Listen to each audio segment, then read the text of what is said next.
Bible हा केवळ एक ग्रंथ नाही तर एक खास ग्रंथ आहे। ही पुस्तके निरनिराळ्या लोकांनी लिहिली आहेत। हे लोक वेगवेगळ्या ठिकाणी निरनिराळ्या काळात राहत होते। बायबलमधील पुस्तके विविध प्रकारची आहेत। काही पुस्तके घटनांच्या महत्त्वाच्या नोंदी करण्यासाठी लिहिली गेली, काही पुस्तके पत्र रूपाने लिहिली गेली, तर काही पुस्तकात गीते आणि कविता यांचा संग्रह आहे। ही सर्व पुस्तके एकत्रित करून त्यांना बायबल असे नाव दिले गेले। ही पुस्तके प्रथम इब्री, अरेमिक व ग्रीक भाषात लिहिली गेली। या प्राचीन भाषा आज फारच थोड्या लोकांना समजतात। आता बायबलचे भाषांतर जगातील जवळजवळ सर्वच आधुनिक भाषांमधून केलेले आहे। सुमारे 500 वर्षांपूर्वी बायबलचे पहिले भाषांतर इंग्रजीत करण्यात आले। भारतात पहिले बायबल तामिळ भाषेत छापले गेले। बायबलमध्ये एकूण 2 संच आहेत। या पुस्तकातील पहिल्या संचाला जुना करार असे म्हणतात। लोकांना शिक्षण देताना येशू ख्रिस्त अनेक वेळा जुन्या करारातील पुस्तकांमधून सांगत असे।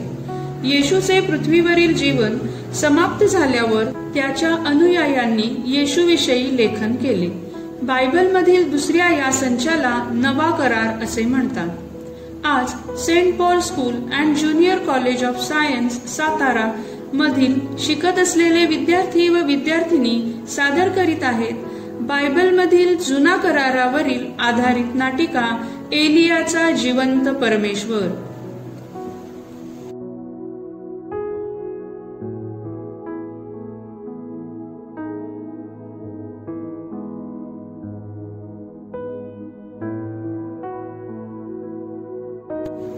एलिया तिशवी हा गिलाद येथे उपरा म्हणून राहणाऱ्यांपैकी एक होता। एलिया हा महान परमेश्वराचा थोर संदेष्टा होता। देवाच्या आज्ञेमध्ये व नियमांमध्ये जीवन जगण्यास उत्तेजन देणारा होता। मूर्तीची स्थापना करून परक्या दैवतांची आराधना करणे हे जगत निर्माता महान परमेश्वराला आवडणारे नाही असे स्पष्टपणे देशातील राजांना व लोकांना तो सांगत असे। यहुदा व इस्रायल या देशातील बहुतेक राजांनी देवाच्या नियमांना महत्त्व न देता कोरीव मूर्तींची स्थापना करून आराधना करण्यास उत्तेजन दिले। यामुळे देवाचा संदेष्टा एलिया अतिशय दुःखी होता। अहाब राजाने इस्रायलाला मूर्तीपूजेच्या भयाण खोल गर्तेत लोटले। त्याने बाल देवताची उपासना आरंभिली। देवाच्या संदेष्ट्यांचा छळ चालू केला। अहाबाच्या कारकिर्दीत ज्या भयानक घृणास्पद प्रथा चालू होत्या त्यांना देवाचा संदेष्टा एलियाकडून आव्हान देण्यात आले। एलिया अहाबाकडे आला व म्हणाला, इस्रायलाचा देव परमेश्वर ह्याचा मी संदेष्टा व सेवक आहे। मी माझ्या महान परमेश्वराची शपथ घेऊन सांगतो की जी वर्षे आता येणार आहेत त्यात पाऊस दहीवर पडणार नाही, दुष्काळ पडणार आहे, अन्न पाणी मिळणार नाही।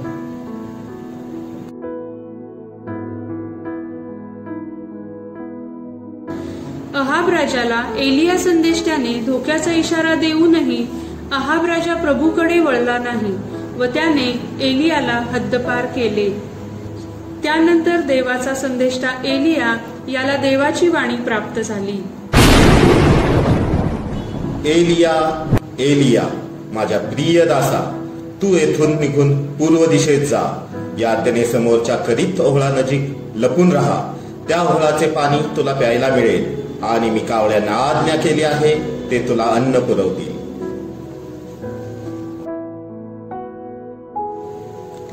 परमेश्वराच्या आज्ञेप्रमाणे एलिया अज्ञातवासात गेला व तो यार्देने समोरच्या करीत ओहळा नजीक जाऊन राहिला।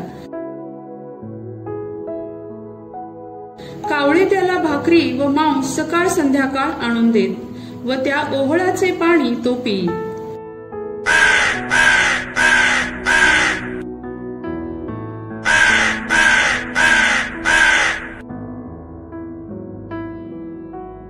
काही दिवसांनी ओहळ आटून गेला कारण त्या देशात पर्जन्यवृष्टी झाली नाही। त्यानंतर प्रभू परमेश्वर एलियाला म्हणाला, एलिया, माझ्या प्रिय दासा, आता तू सारफत नावाच्या गावात जाऊन राहा. तेथे तुझी काळजी घेण्यास मी एका विधवेला सांगितले आहे. देवाने आज्ञा केल्याप्रमाणे एलिया सिदोनातील सारफत नगराच्या वेशीजवळ आला.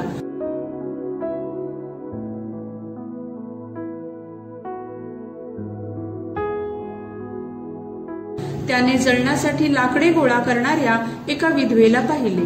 मग एलिया त्या स्त्रीला म्हणाला, कृपा करून मला एका पात्रात प्यायला थोडेसे पाणी घेऊन ये. ती पाणी आणण्यासाठी चालली तेव्हा एलिया तिला पुन्हा म्हणाला, कृपा करून थोडी भाकरीही घेऊन ये.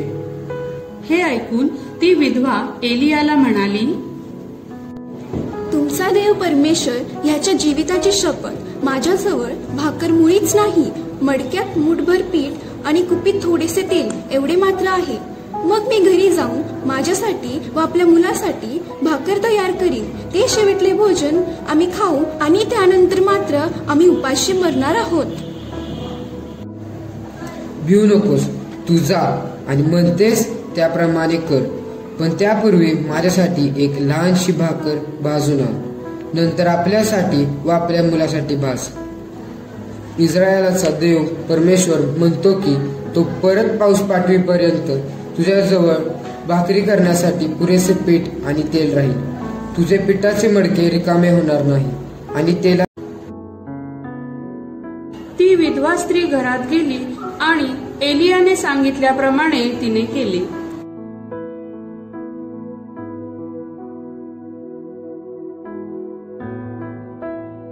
विधवा स्त्री एलियाला भाकर बनवून आणून देते. ही भाकर खावा आदरणीय गुरुजी.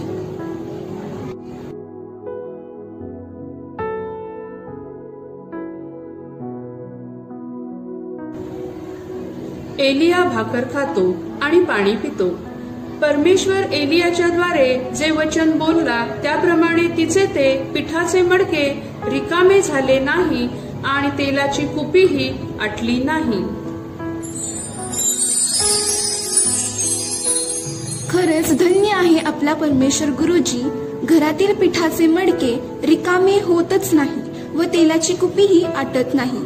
परमेश्वराने मला घरात बरकत दिली आहे. खरोखर मी आपली खूप ऋणी आहे. परमेश्वरावर नेहमी भाव ठेवीत जा. तुला कधीच काहीही कमी पडणार नाही.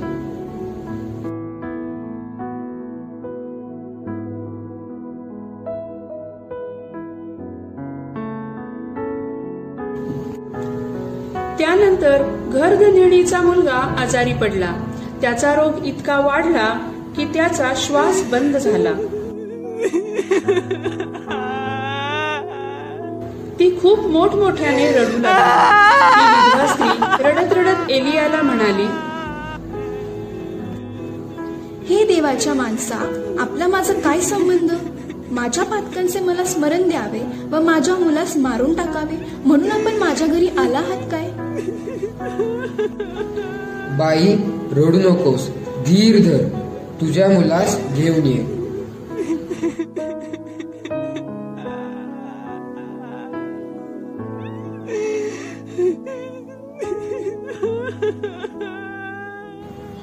त्यानंतर एलियाने त्या बालकास आपल्या बिछाण्यावर निजवले. मग एलियाने परमेश्वराचा धावा करून म्हटले, हे परमेश्वरा, हे माझ्या देवा, मी ज्या विधवेच्या घरी राहत आहे तिचा पुत्र मारून तू तिच्यावर अरिष्ट आणलेस काय? मग त्याने 3 वेळा त्या मुलावर पाखर घातली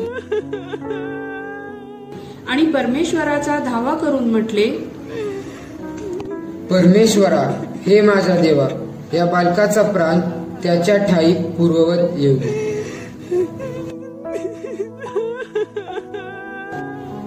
परमेश्वराने एलियाचा शब्द ऐकला आणि त्या बालकाचा प्राण पूर्ववत येऊन तो पुनरपी जिवंत झाला. एलियाने बालकाला आईच्या हवाले केले आणि म्हणाला, बाई, पहा, तुझा मुलगा जिवंत आहे. माझं बाळ. बाळाला कवेत घेऊन ती स्त्री एलियाला म्हणाली, आपण देवाचे माणूस आहात आणि परमेश्वराचे सत्यवचन आपल्या तोंडून निघते हे मला आता कळून आले.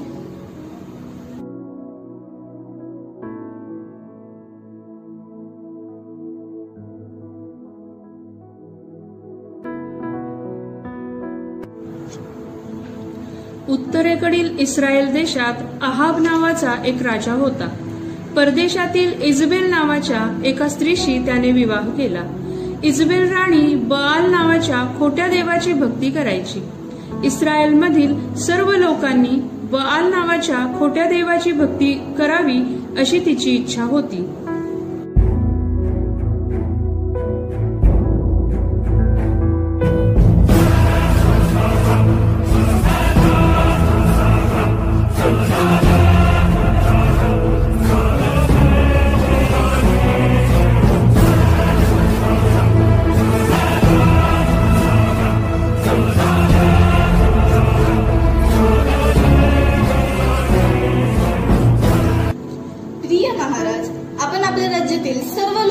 माझ्या देवताची उपासना करण्यात सक्ती करावी.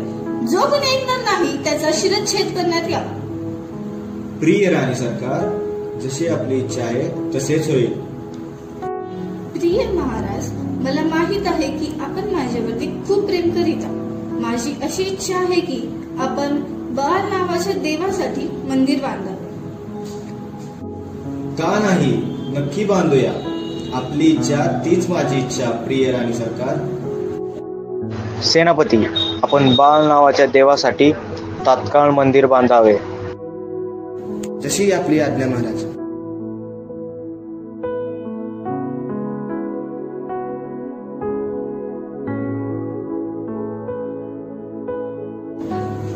थोड्याच काळात इजबेल राणी फारच सामर्थ्यवान झाली.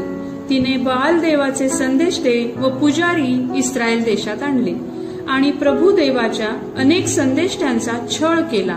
खऱ्या परमेश्वराची भक्ती करणाऱ्यांना तिने ठार केले.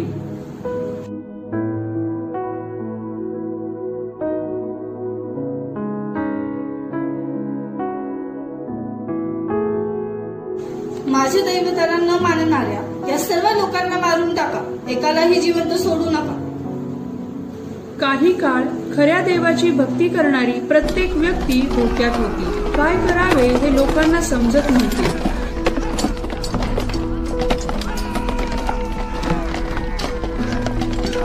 खूप दिवस लोटल्यावर तिसरे वर्ष लागले तेव्हा एलियाला परमेश्वराने सांगितले, एलिया, माझ्या प्रिय दासा, उठ आणि अहाबाकडे जा. मी पृथ्वीवर लवकरच पाऊस पाडणार आहे.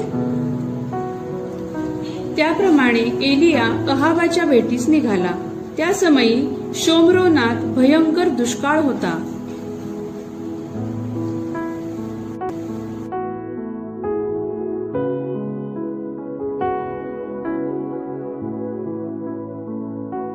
सेनापती, आपला घर कारभारी ओबद्याला बोलून आणा. जशी आपली आज्ञा महाराज. मी ओबद्याला आपणासमोर हजर करीतो.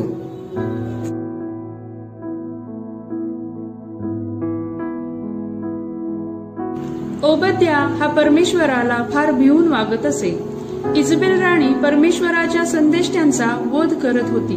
तेव्हा ओबद्याने 100 संदेष्टे नेऊन एका गुहेत 50 व दुसऱ्या गुहेत 50 असे लपवले व त्यांना अन्न पाणी पुरवले होते. ओबद्या राजमहालात येतो. महाराज, आपली दया मजगर कारभारावर सदतीत असो. देशात फिरून पाण्याचे झरे नाले असतील ते सर्व शोधून पहा. घोडे व खेचरे यांचा जीव वाचवण्यापुरते गवत कोठेतरी कदाचित मिळेल व अशाने आमची सगळी जनावरे मरायची नाहीत. जशी आपली आज्ञा महाराज. सगळा देश धुंडाळावा म्हणून त्यांनी तो आपसात वाटून घेतला. ओबद्या वाट चालत असताना एलिया त्याला भेटला. ओबद्याने एलियाला ओळखले आणि दंडवत घालून म्हटले, माझे स्वामी एलिया ते आपणच काय? होय, तोच मी. आपल्या धन्याला सांग की एलिया आला आहे. नका स्वामी, असे नका करू. अहाब राजा आपणास शोधत आहे. तो आपल्या जीवावर उठलेला आहे. आपण त्याच्या समोर न जाणे उचित होईल. तो माझाही वध करेल. मी आपला दास आहे व बालपणापासूनच परमेश्वराला भिवून वागत आलो आहे. ज्या सेनाधीश परमेश्वराच्या हुजरास नसतो त्याच्या जीविताची शपथ आज मी खात्रीने त्याच्या नजरेस पडेल. तेव्हा ओबद्याने अहाबाची भेट घेऊन त्याला हे वर्तमान सांगितले. तेव्हा अहाब एलियाला भेटायला गेला.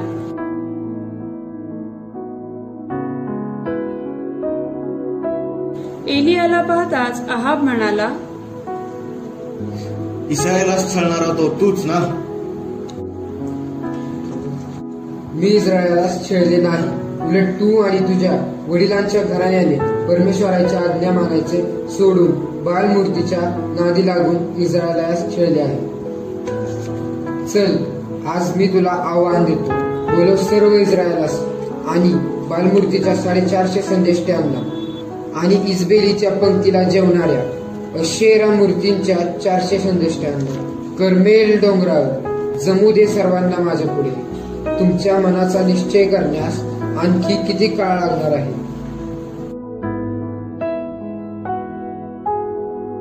तेव्हा अहाबाने सर्व इस्रायल लोकांना बोलावणे पाठवले आणि संदेष्ट्यास कर्मेल डोंगरावर जमवले.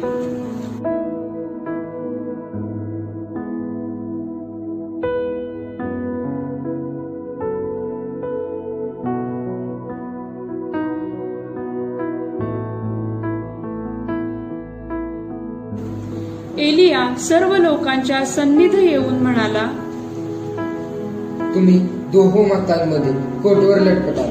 प्रभू परमेश्वर ज्याची मी उपासना करतो तो जर खरा देव असेल तर त्याची भक्ती करा आणि जर बाल हा देव असेल तर त्याची भक्ती करा. प्रभूचा मी एकटाच संदेष्टा जिवंत आहे. बालाचे 450 संदेष्टे आहेत. आत्ता 2 गोवऱ्या आणा. बालाच्या संदेष्ट्यांनी त्यापैकी 1 गोवरा घेऊन त्याचे तुकडे करावे. ते तुकडे होमाच्या लाकडावर ठेवावे, पण त्याला अग्नी देऊ नये. दुसऱ्या गोऱ्याच्या बाबतीतही मी तसेच करीन. नंतर बालाच्या संदेष्ट्यांनी त्यांच्या देवाची प्रार्थना करावी आणि मी माझ्या प्रभू परमेश्वराची प्रार्थना करेन. जो रचलेल्या वेदीवर अग्नी पाठवून उत्तर देईल तोच खरा देव असे मानले जाईल. बोला, आहे कबूल तुम्हा सर्वांना? कर्मेल डोंगरावरील सर्व उपस्थित समूहाला ही कल्पना आवडली. ठीक आहे, चला तर बघूयाच कोण आहे खरा देव. हो हो, असेच करूया. म्हणजे समजेलच सर्वांना कोणाचा देव खरा आहे ते. कल्पना आहे. आता होईलच दूध का दूध और पाणी का पाणी. ही कल्पना सर्व लोकांना पटलेली पाहून मग एलिया बाल देवतांच्या संदेष्ट्यांना म्हणाला, तुम्ही संख्येने जास्त आहात तेव्हा तुम्ही प्रथम सुरुवात करा. 1 गोरा निवडा. होमार्पणासाठी तयार करा, परंतु लाकडाने अग्नी देऊ नका.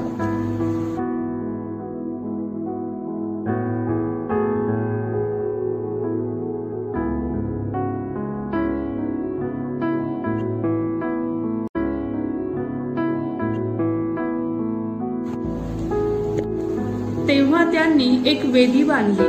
1 गोरा घेतला आणि त्याला होमार्पणासाठी तयार केला. मग त्यांनी दुपार होईपर्यंत बाल देवाला प्रार्थना केली. हे बाला, आम्हाला उत्तर दे. हे बाला, वेदीवर अग्नी पाठव. बाल दैवताच्या नावांनी घोषणा देत ते वेदीभोवती नाचू लागले.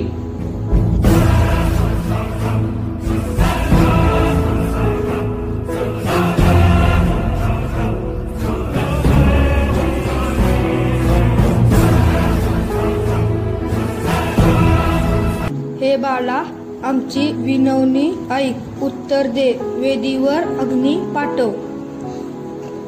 आम्ही तुझी आतुरतेने वाट पाहत आहोत. कृपा करून तुझे सामर्थ्य प्रकट कर. हे बाला, आमचा विश्वास उडेल. लवकर उत्तर दे. तुझ्या उपासकांची तोंडे काळवंडली आहेत. बाल दैवताचे उपासक पुन्हा वेदीभोवती नाचू बागडू लागले.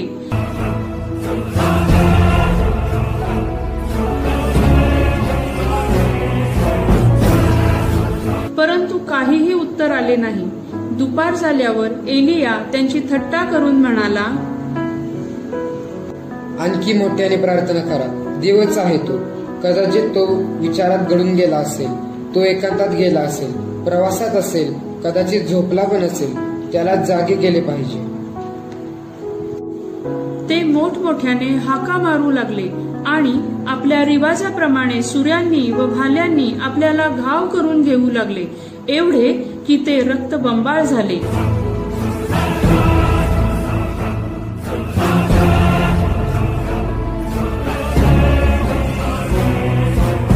हे बाला, आमच्या देवा, तू आमचे का ऐकत नाहीस? आम्ही आमचे रक्त वाहिले तरी तू उत्तर दिले नाहीस. दुपार टळून गेल्यावर संध्याकाळच्या यज्ञ समयापर्यंत ते बडबडतच राहिले, पण काही वाणी झाली नाही. कोणी उत्तर दिले नाही किंवा लक्ष पुरवले नाही. मग एलिया सर्व लोकांना म्हणाला, माझ्या जवळ या, आपण परमेश्वराची वेदी रचू. तेव्हा सर्व लोक त्याच्या जवळ आले आणि परमेश्वराची जी वेदी इजबेल राणीने पाडून टाकली होती ती त्यांनी दुरुस्त केली. एलियाने वेदीवर इंधने ठेवली आणि गोरा कापून व तुकडे करून ते इंधनावर रचले.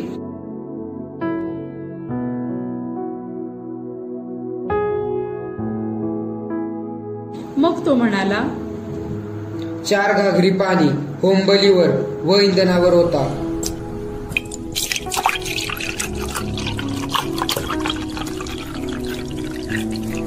दुसऱ्यांदा तेच करा.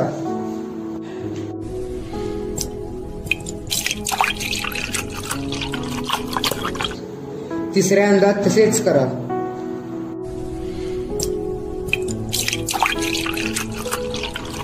आणि वेदीवरून सभोवार वाहिले आणि ती खळगीही पाण्याने भरली. संध्याकाळच्या यज्ञसमयी एलिया संदेष्टा पुढे होऊन म्हणाला, हे परमेश्वरा, अब्राहम, इसहाक व इस्रायल यांच्या देवा, इस्रायलामध्ये तूच देव आहेस. मी तुझा सेवक आहे आणि मी या सर्व गोष्टी तुझ्याच आज्ञेने केल्या आहेत. हे सर्वांना विदित कर. हे परमेश्वरा, ऐक, माझी विनंती ऐक. हे परमेश्वरा, तूच खरा देव आहेस, जिवंत परमेश्वर आहेस. याची या लोकांना जाणीव होऊ दे.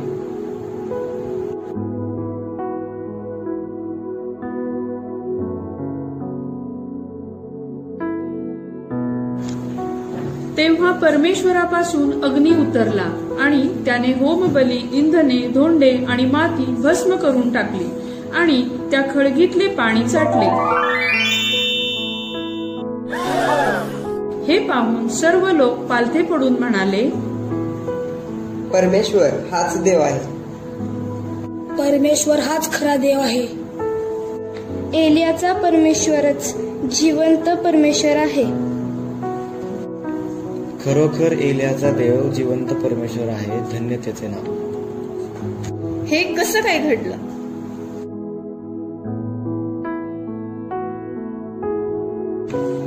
बालाच्या संदेष्टांना पकडा. त्यातल्या एकालाही निसटून जाऊ देऊ नका.